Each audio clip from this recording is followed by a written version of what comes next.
जय जगन्नाथ समस्त को मोर नमस्कार। तो सांग माने चलतु आज आम बनैबा रेस्टोरेंट स्टाइल पनीर तरकारी। से आमको प्रथमे दरकार पनीर।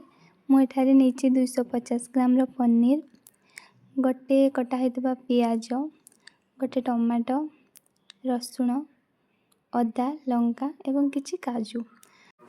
तापरे आमे नैथिबा पनीर को छोट छोट पीस करी काटिदेबा।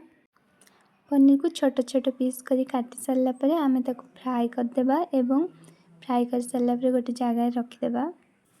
एबे आमे काटी रखिथिबा पियाज, टमाटो, रसुण, काजू, अदा को अल्प तेल माध्यम रे फ्राई कर नेबा।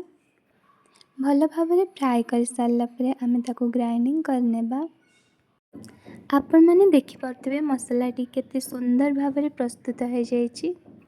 वर्तमान आमे आगरू काटी रखिथिबा गोटे पियाज, लंका एवं गोटे गुजराती को तेल रे फ्राई करनेबा।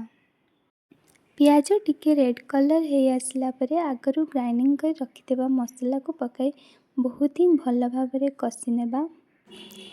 हाफ चम्मच हळदी गुंड, स्वाद अनुसार लूण पके आमे ताको पुणी थरे कसी नेबा।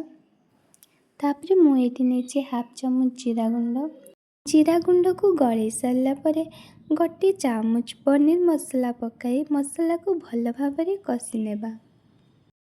वर्तमान आमे मसला रे हाफ कप पानी दे देबा। आगरू फ्राई कर रखिथिबा पनीर को मसला रे पकाई कढ़ाई को घड़े 10 मिनिट पई ताको छाड़ी देबा।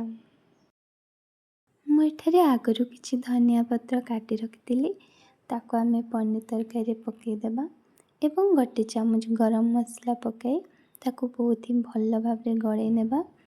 देखंतु हमर पनीर तरकारी प्रस्तुत हो जाइछि, जहाँकि खाइया पे मध्य बहुत ही टेस्टी।